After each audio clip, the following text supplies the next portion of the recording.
Henri Gréville, jaloux.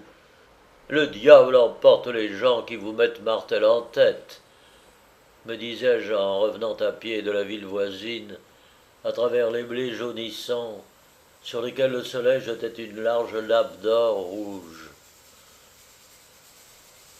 Il fait un temps magnifique, je rentre chez moi, ne devrais-je pas être joyeux et entendre toutes les douces chansons du foyer chanter dans mon cœur? Mais au lieu de cette bonne musique, c'est la voix aigre de la tante Caroline qui me tinte aux oreilles. Mon neveu, prenez garde à votre femme, vous vous apercevrez trop tard que j'avais raison de vous prévenir. Il faut croire que l'expression de mon visage n'avait pas été précisément agréable, car en me disant précipitamment adieu, elle avait refermé sur moi la lourde porte au marteau grimaçant, moins déplaisant d'ailleurs que sa méchante figure. Prendre garde à ma femme. Mais pourquoi? Je haussai les épaules de pitié. J'adressai mentalement à ma tante Caroline une apostrophe qui n'avait rien de commun avec une bénédiction, et je pris le chemin de mon petit manoir enfoui dans un bouquet de saules, où m'attendait ma chère petite femme. Ma chère petite femme, elle m'attendait en effet. Nous étions convenus depuis 8 jours d'aller faire ensemble cette ennuyeuse tournée de visite, afin d'avoir de temps en temps l'occasion d'échanger un baiser dans un escalier obscur, au risque de chiffonner le chapeau d'Amélie. Et puis, tout à coup, le matin, en revenant déjeuner, je la trouve en négligé blanc, tout semé de rubans bleus. C'était très joli, mais c'était pas précisément une toilette de visite, si bien que je lui proposai de rester au logis tout le jour. Non, mon chéri, me dit-elle, pour arranger les choses à l'amiable, je vais rester et tu iras tout seul voir l'oncle Auguste, la cousine Ursule et la tante Caroline. Tout seul, oh, c'était dur. Pourquoi? La réponse fut courte et péremptoire. Non, je veux rester ici.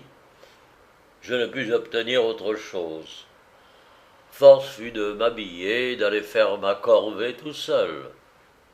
Pas de serrement de main furtif derrière les portes pour varier la monotonie de cette longue journée. Et pour comble de bénédiction, les derniers mots de la tante Caroline grimaçant à mon tympan. Prenez garde à votre femme. Le conseil était absurde, mais pourquoi Amélie n'avait-elle pas voulu m'accompagner? En me posant cette question, je distribuais à droite et à gauche de grands coups de canne sur les blés qui bordaient le chemin. Il faisait magnifique, en effet. Je vous demande un peu pourquoi cela me mettait de mauvaise humeur. Quel dommage qu'il n'ait pas plu à verse, me disais-je tout le long de la route.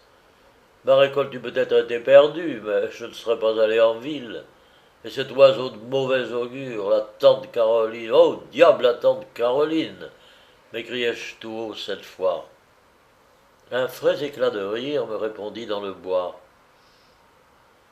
Je regardai à droite et j'aperçus ma petite femme, toujours en négligé blanc, mais couronnée de bleuets, qui m'attendait, assise au détour de la route. Que t'a-t-elle fait, cette terrible tante Caroline?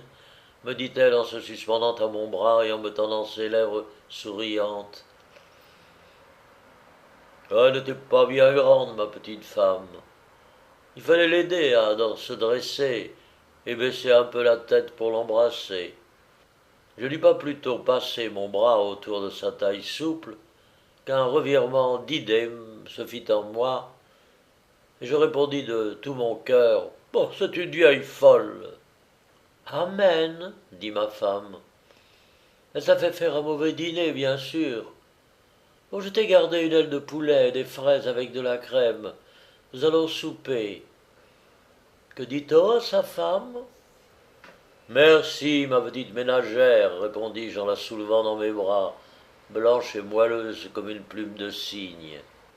Pendant que nous soupions en tête à tête, elle avait renvoyé la bonne. Un doigt de vieux Bordeaux, clair comme un rubis dans nos veines, verre de la glace dans une large coupe de cristal, je me trouvais si bien. L'idée me vint naturellement qu'il fallait être archi fou pour être allé à la ville sous ce soleil et par cette poussière. Mais pourquoi m'as-tu expédié ce matin dis-je en riant à Amélie. Il fallait bien se débarrasser de ces vieilles visites oubliées. Mais alors pourquoi n'es-tu pas venu avec moi? Oh, voilà, fit-elle avec un léger nuage sur son fréminois. On n'en avait pas envie. Elle me dit cela d'une manière si concluante qu'évidemment il n'y avait pas à reprendre la question en sous-œuvre. Je jetai ma serviette et je me levai.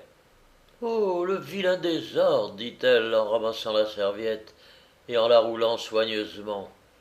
Je la regardais, ses yeux baissés suivaient l'opération de ses doigts agiles.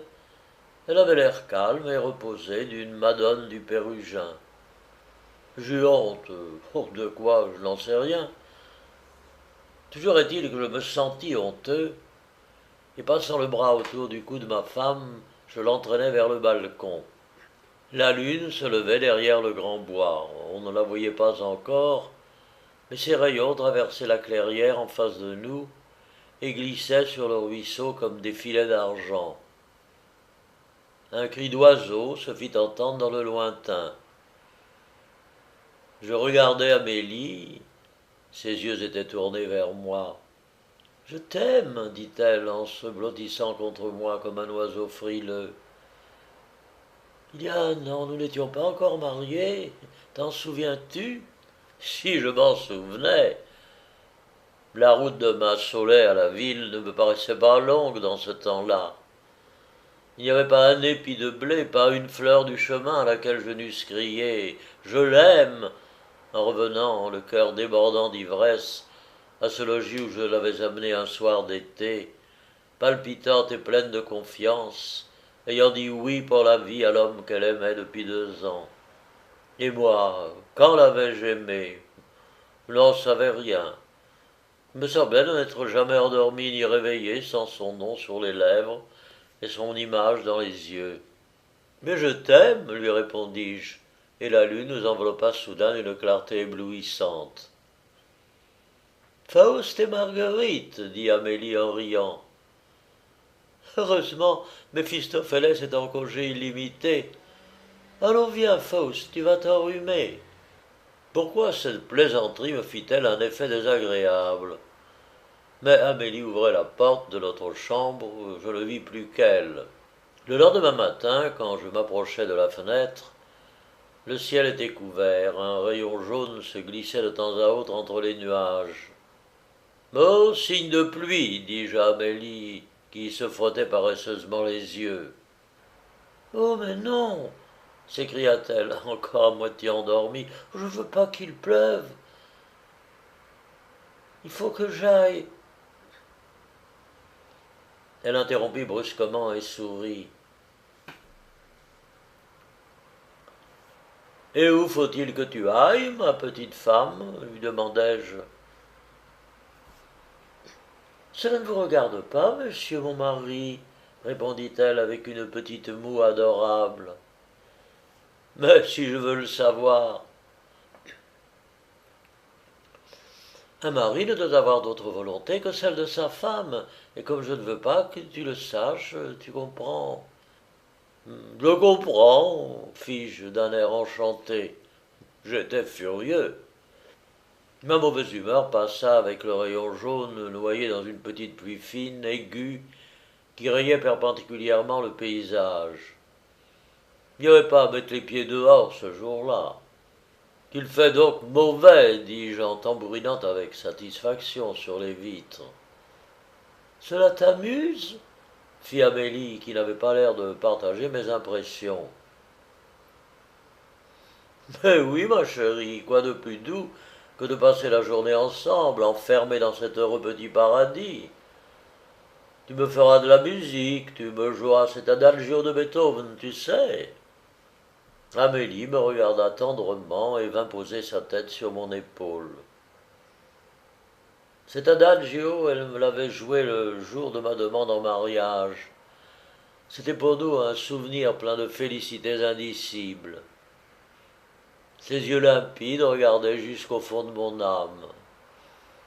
À mon tour, j'y plongeais mon regard et j'y trouvais cette entière confiance, cet abandon complet qui m'avait rendu si heureux, qui me promettait une longue vie de bonheur.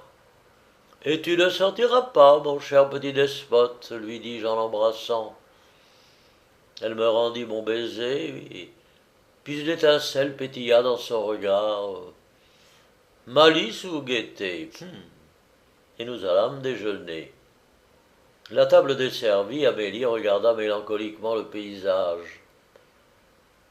Les cytises alourdies s'inclinaient jusqu'à terre. Le gazon était noyé, de larges nappes d'eau marquaient la place des chemins. Nous étions revenus au beau jour du déluge. Peux-tu sortir en bateau dis-je à ma femme. Autrement, je ne vois pas. Tu crois fit-elle avec un accent railleur. Allons, viens, que je te joue ton adagio. Une heure délicieuse se passa à faire de la musique, mais je me rappelle que 5 ou 6 lettres d'affaires gisaient là-haut sur mon bureau. À la campagne, on n'écrit guère que quand il pleut. Malheur aux champs pressés, quand la chaleur et le ciel bleu vous appellent sous la voûte de la forêt. Ma femme, fort affairée dans la cuisine, surveillait certains gâteaux dont j'étais friand et que Monique manquait régulièrement. Bon, on en a au moins pour 1 heure, me dis-je, et je montais mettre un terme aux malédictions probables de mes correspondants. Ce n'est pas 1 heure, mais 2 que me prirent ces ennuyeux chiffons de papier. Quand je redescendis, ma femme brodait près de la fenêtre de la salle à manger. Un rose vif teintait ses joues, 2 ou 3 gouttes d'eau scintillaient dans ses bandeaux ébouriffés. Elle était adorable ainsi, mais j'avoue que je n'y pensais guère. Elle est sortie, fut ma première idée. Voyons si elle le dira, fut la seconde. Mais pourquoi ne me l'aurait-elle pas dit? Je n'avais qu'à le lui demander. Mais je n'osais pas. Il pleut toujours, dis-je bêtement. La pluie avait doublé de violence et frappait les vitres avec rage. Tu vois, dit Amélie en souriant, as-tu envie de sortir? Oh non, et toi?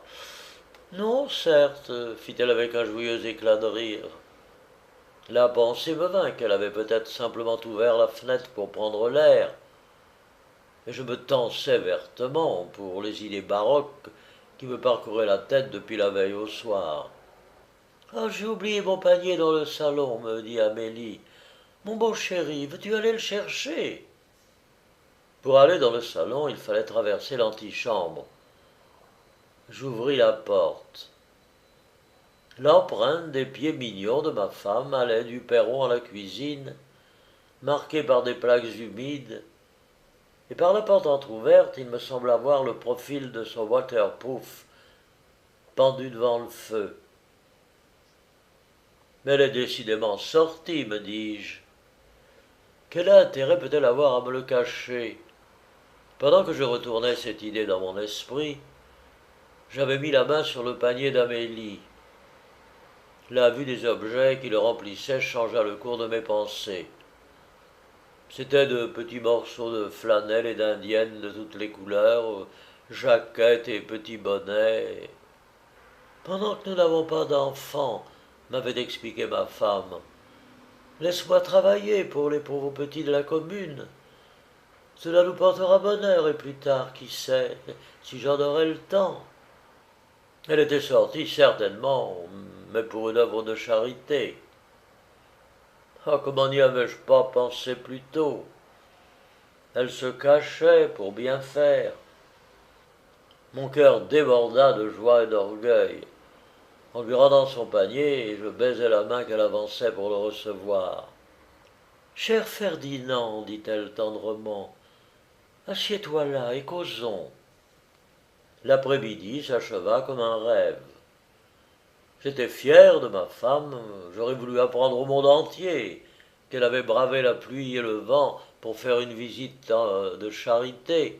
J'avais envie qu'elle sût les sentiments que m'inspirait son dévouement. Au dîner, je dis un pas. Que t'ont raconté tes chers pauvres ce matin lui dis-je en la caressant des yeux pendant qu'elle retournait la salade. Mais rien du tout, fit-elle, en posant la fourchette d'ébène sur les feuilles d'un vert tendre. Par un temps comme celui-là, à moins de mourir absolument de faim, quand on n'a guère de souliers, on ne se risque pas à traverser le bois pour venir à notre maisonnette isolée. Je me sentis envahir par une froide stupéfaction. Amélie me passa la salade. Oh, je n'ai pas faim, dis-je sèchement. Es-tu malade, mon ami fit-elle avec inquiétude. J'ai mal à la tête, répondis-je. Il fallait bien un prétexte.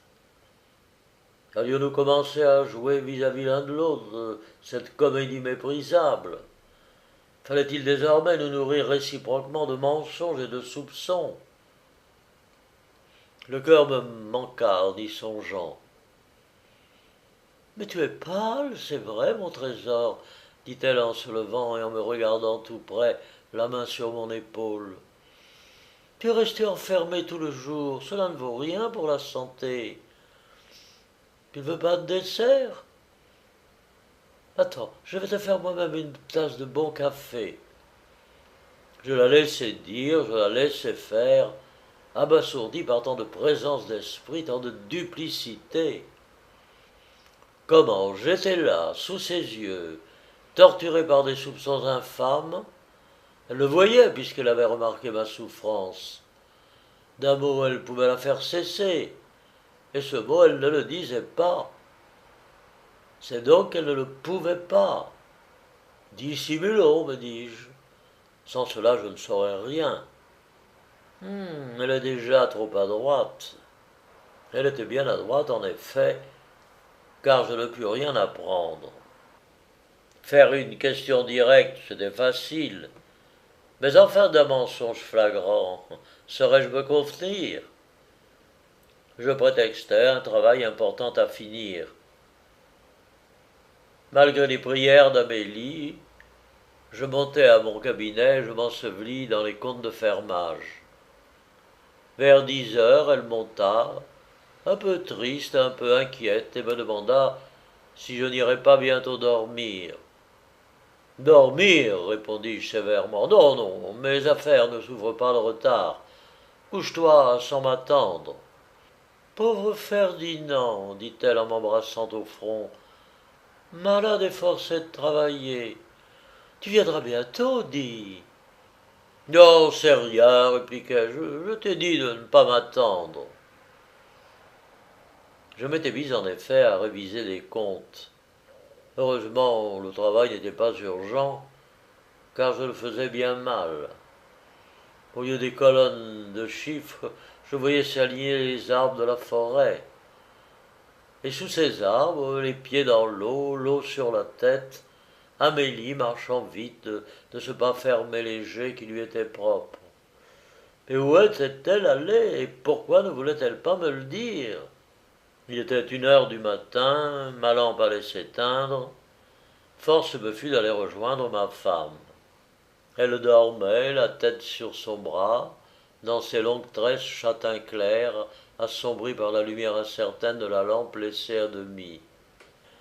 Sa respiration était égale et tranquille.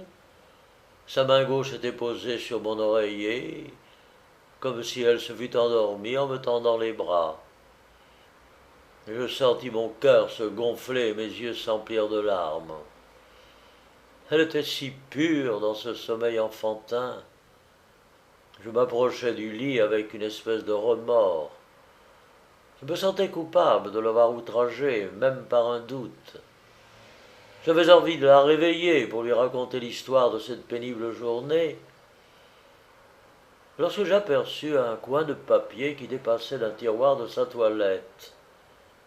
Elle ne mettait jamais de papier à cet endroit. Qu'est-ce que cela pouvait être? J'ouvris le tiroir avec précaution. Je dépliai le papier suspect et j'y trouvai ces mots.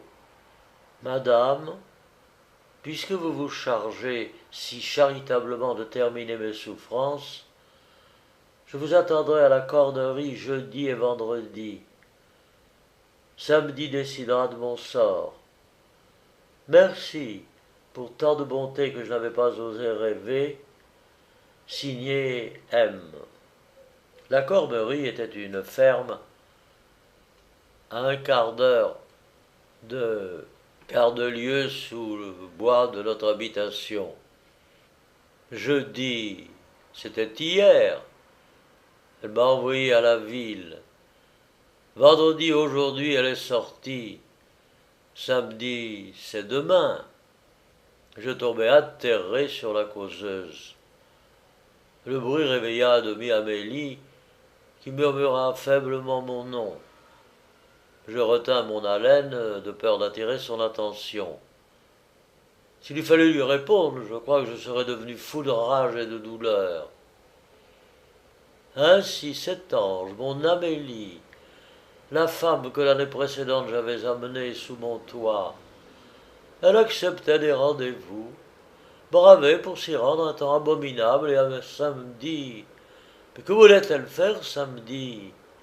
Fuir peut-être? Oh, qu'elle parte, me dis-je désespéré.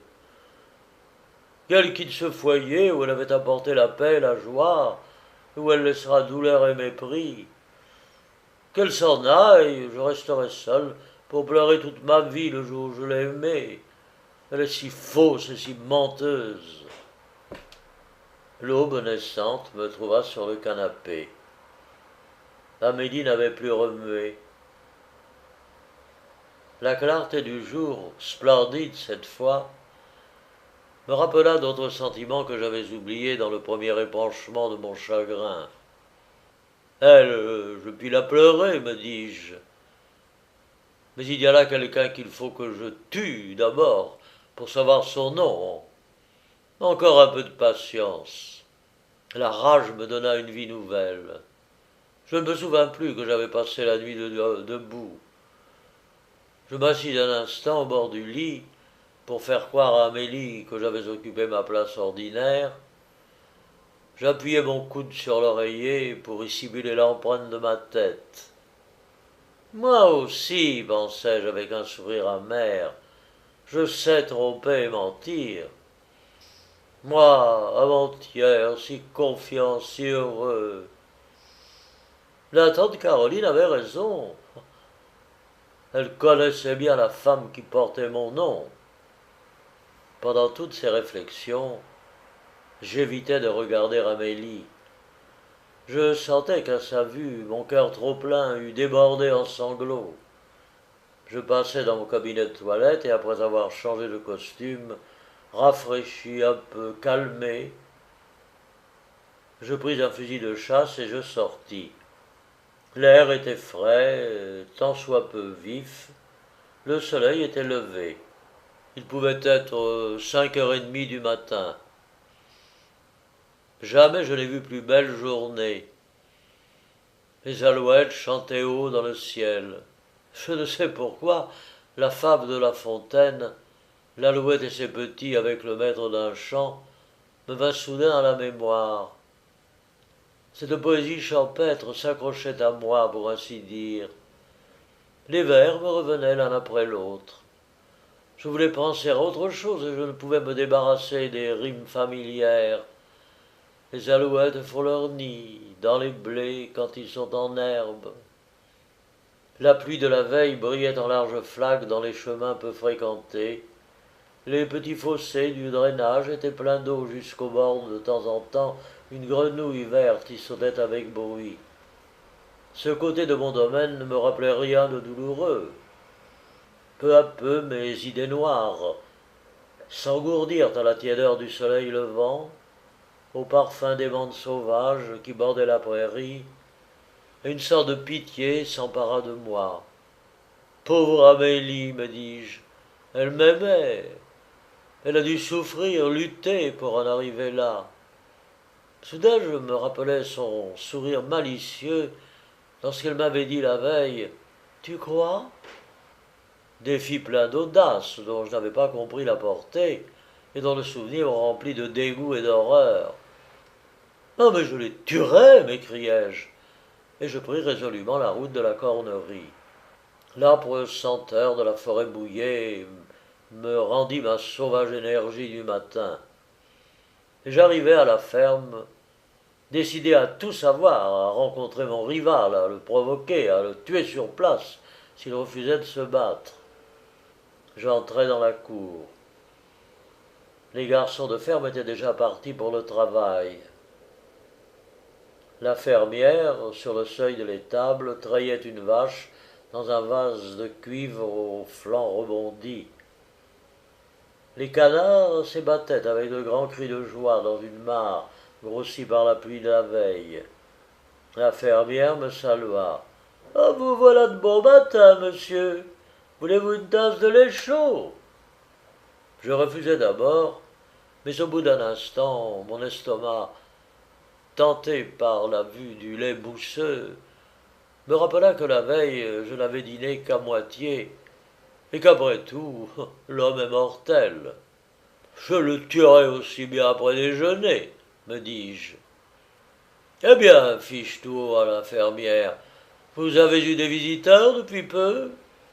Des visiteurs? Oh non, monsieur Ferdinand, non. Une femme seulement, une dame fatiguée, malade, qui s'est reposée ici ces 2 jours. Une dame, ceci dérangeait mes idées. Bah, me dis-je, cette femme est payée pour se taire. Et si je la sommais de me le faire voir, sa dame malade serait bien embarrassée. Et j'allais demander si ma femme était venue la veille. Non, me dis-je, devant tout le monde, je conserverai son honneur aussi longtemps que faire se pourra. Je ne veux pas que sa honte vienne de moi. Je remerciai la fermière et je repris en parlant le chemin de la maison. La dame de la Cormerie me trottait cependant par la tête, et je fis un grand détour avant de rentrer. La promenade avait un peu calmé mes passions surexcitées par une nuit d'insomnie et de torture morale. Je me demandais de temps en temps si j'étais bien sûr de ne pas me tromper d'une façon absurde. Mais la lettre, la malheureuse lettre, je l'avais dans la poche de mon gilet, je l'avais lue et relue 20 fois. Pas de signature. M pouvant signifier Marie aussi bien que Maurice. Mais quelle femme demanderait des rendez-vous secrets quand il était si simple de venir trouver Amélie chez elle? C'est épouvantable, me dis-je, une telle duplicité, tant de ruses, de mensonges à cet âge. Elle a 20 ans, que sera-t-elle à 40? Elle me faisait horreur. Il fallait bien entrer chez moi, cependant, ne fût-ce que pour la confondre. Aussi bien, j'étais déjà dans le jardin. J'arrivais à pas lents, la tête baissée. Je levai les yeux. Elle m'attendait sur le seuil avec une expression sérieuse sur son joli visage, sérieuse mais non craintive. Elle se doute de quelque chose, me dis-je, mais évidemment elle n'a pas peur. Quelle nouvelle histoire va-t-elle inventer? J'essayais de me rappeler quelles anciennes histoires elle m'avait déjà inventées, quels mensonges elle m'avait fait. Et à ma grande surprise, je ne trouvais rien du tout. Mettez-la à droite, me dis-je. Elle s'est arrangée de manière à ce que je ne puisse rien tourner contre elle. Mais j'ai la lettre, je la confondrai. J'étais arrivé près d'elle. Elle me tendit le front pour recevoir le baiser du matin. Machinalement, je me penchai sur elle et je le lui donnai. Ah, tu vas bien ce matin, Ferdinand, dit-elle. Tu as bonne mine aujourd'hui, le sommeil t'a fait du bien. bonne mine, le sommeil. Ah, elle dormait bien. Elle mentait sans doute. Je me regardais dans la glace de la salle à manger.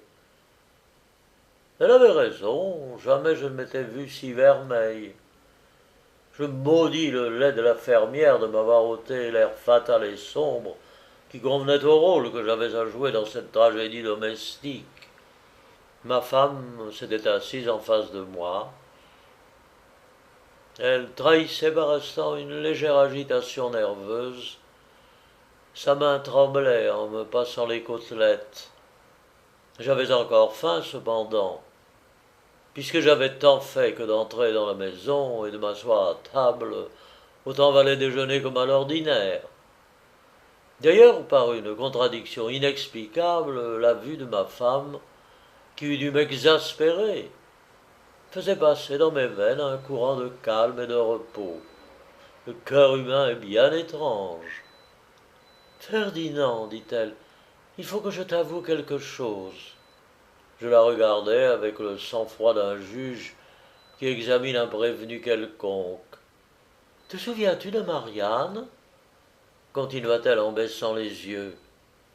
Marianne était la femme de chambre de ma femme avant notre mariage. Fille de gens à leur aise, elle avait reçu une éducation très convenable, mais la mort de ses parents l'avait laissée sans ressources. Elle était entrée au service de mademoiselle Amélie, qui, tout en gardant parfaitement sa petite dignité, ne l'avait jamais traitée en servante.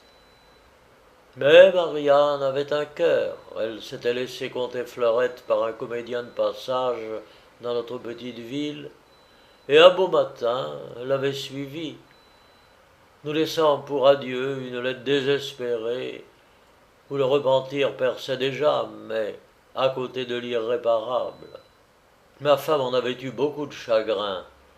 Elle était sincèrement attachée à cette jeune fille.